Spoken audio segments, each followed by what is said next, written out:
On a travaillé avec une dizaine d'entreprises pour qu'ils adhèrent au pacte mondial. Le pacte mondial qui se base sur 10 principes et travaille dans 4 domaines: droits de l'homme, droit du travail, environnement et lutte contre la corruption. Donc, quelles sont les difficultés que nous avons pour être vite? Les difficultés rencontrées. La première chose, l'RSE est une démarche volontaire. Et là, pour l'entreprise tunisienne, volontaire, si moi je suis habitué à travailler pour respecter la réglementation, peut-être ça ne m'intéresse pas. Là, c'est très très important. Les entreprises qui s'intéressent à la notion de volontaire, c'est des entreprises qui s'inscrivent dans une logique d'amélioration continue. C'est des entreprises qui anticipent le marché. C'est des entreprises qui veillent et qui font la veille stratégique. Et c'est pour ça qu'on a trouvé le premier groupe. Il est constitué de très grandes entreprises. Donc ces très entreprises sont exposées au marché mondial et ils savent qu'ils doivent s'améliorer et celui qui ne progresse pas régresse. Ça, c'est important. Je vais vous parler un petit peu en partant d'une définition qui a été donnée par un des intervenants. La RSE, c'est l'ouverture de l'entreprise à son environnement social interne et externe. Donc, que fait Vitale dans ce sens? Et je découvre modestement que finalement, Vitale, on fait de la RSE sans savoir. Puisque... oui, c'est à peu près ça. Hein. D'ailleurs, si j'ai à refaire cet exposé, je le referai autrement, parce que depuis 2 heures, j'ai appris beaucoup sur la RSE. Merci de m'avoir donné cette occasion. Je vais vous parler un petit peu de ce que fait Vitale à l'échelle de Mehdia. En fait, un petit mot sur la société. On fait du lait dérivé. On a été créé en juillet 1997. C'est une société anonyme. On fait 17 millions de dinars de capital. 550 personnes à Mehdia, 350 à l'échelle de la République au niveau de la distribution. Donc c'est quand même 900 personnes qui vivent directement de Vitale, avec un chiffre d'affaires de 160 millions de dinars et une part de marché de 20% qui nous donne à peu près, pas à peu près, mais exactement, le rang de deuxième opérateur sur le marché. L'entreprise, en fait, vous allez voir, j'ai parlé de responsabilité sociale et de sociétale, parce que dans mon esprit, ce n'était pas très clair. Madame Douge, au téléphone, elle m'a dit, le social, c'est à l'échelle d'entreprise, le sociétal, c'est à l'extérieur. Aujourd'hui, je trouve que c'est un peu plus compliqué que ça. Bref. Je voulais simplifier. Vous m'avez orienté, sinon... toute entreprise a une vocation économique et sociale, production de biens et de services et emploi d'un certain nombre de personnels. Alors, j'ai envie de dire, toute entreprise citoyenne doit garantir à ses employés tous leurs droits légitimes, tels que le droit au confort et à la sécurité dans le travail, le droit à une rémunération conforme aux conventions collectives en vigueur et à une couverture sociale correcte, le droit syndical. Et là, je n'ai pas parlé de détails, je n'ai pas parlé de certification parce que la société est certifiée ISO 9001 version 9000 version 2000. Nous sommes en train de travailler sur l'ISO 22000 actuellement. Mais en même temps, l'entreprise peut aussi financer certains besoins conjoncturels de son personnel à travers un fonds social alimenté annuellement à partir du bénéfice.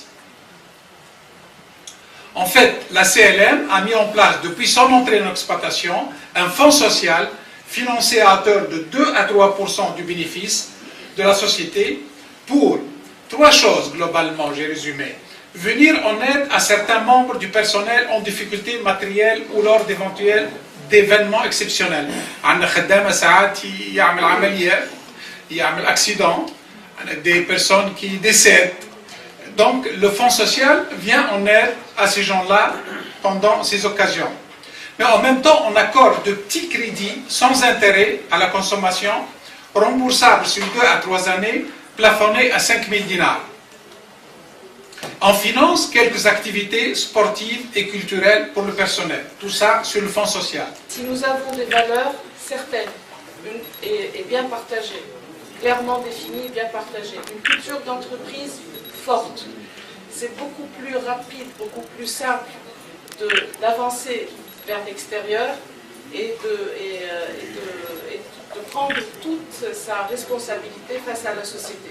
Il ne s'agit pas, justement, comme on l'a dit tout à l'heure, d'un ordre qui va venir du top management ou d'une vision ou d'une stratégie, et d'avancer avec ça parce qu'il faut le faire, parce que, comme l'a dit Mme Zral par exemple, c'est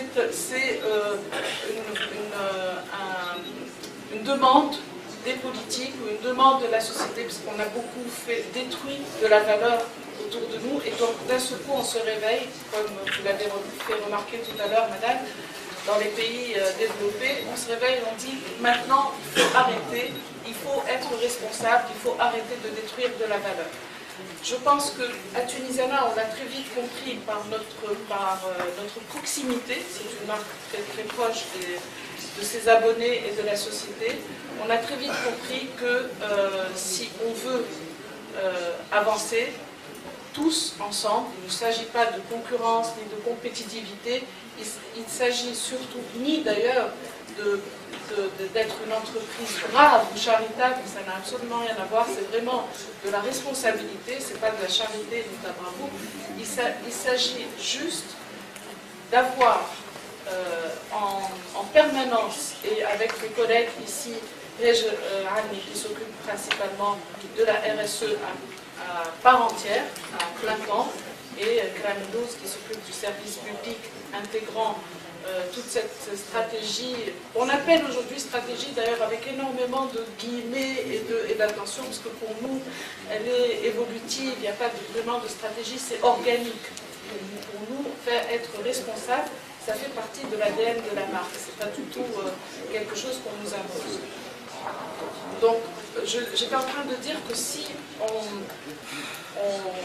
réalise à quel point l'environnement, dans tous ses aspects économiques, sociaux, etc., est important pour l'assise d'une entreprise, on ne peut pas, c'est impensable aujourd'hui, d'avancer sans faire attention d'abord à ne pas détruire de la valeur, bien sûr, à préserver toutes les valeurs et principalement l'humain, avant tout, parce que c'est lui qui va continuer à préserver le reste, et non seulement préserver, je crois qu'on va au-delà de ça. Il y a aujourd'hui une dimension qui fait que nous sommes tous face à nos responsabilités, qui est l'amélioration.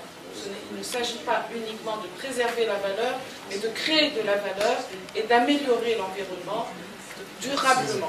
Je suis très fière d'avoir deux entreprises comme Tunisiana et Vitalé qui disent qu'ils sont là parce que ils ont découvert à travers nos discussions, bon peut-être Tunisiana un peu avant, mais c'est Ali, ça je le confirme, à partir du travail qu'on a fait sur la RSE, il a découvert qu'il fait de la RSE sans le savoir. Et c'est ça en fait l'objectif de la Connect. Moi ce que je veux dire c'est que je vais répondre un peu à quelques questions qui ont été posées, mécénat, compétitivité, j'en profite, j'ai une petite présentation très courte que je vais faire, mais je veux dire que la Connect n'ambitionne pas de trouver immédiatement des champions de la RSE.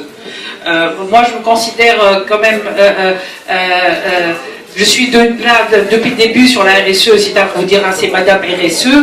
On est en train de chercher justement des exemples à montrer d'entreprises qui intègrent, mais doucement, comme des petits enfants qui apprennent à marcher, la RSE. On a donné des choses quand même très importantes, beaucoup de points, on parle d'environnement, on parle de social, on parle de sociétal, de bonne gouvernance, de transparence, trop de notions nouvelles pour l'entreprise tunisienne. Ça vient comme ça d'un coup, c'est vrai que ça vient juste après la révolution, on parle de citoyenneté, on parle de transparence, de gouvernance, de lutte contre la corruption. Les gens sont un peu dans plein de nouvelles notions, ils sont presque saturés. Nous, ce qu'on veut faire, c'est vraiment simplifier tout ça et dire à l'entreprise, voilà, ça c'est des axes, ça c'est un truc qu'on doit revoir à vraiment moyen et long terme, commençons petit à petit. Ça fait plaisir de voir, c'est Ali qui travaille, qui a un fonds social et qui parle de ce qu'il fait pour ses employés en interne, mais aussi ce qu'il fait à l'environnement, à la communauté, de même pour Tunisiens, ce qu'ils font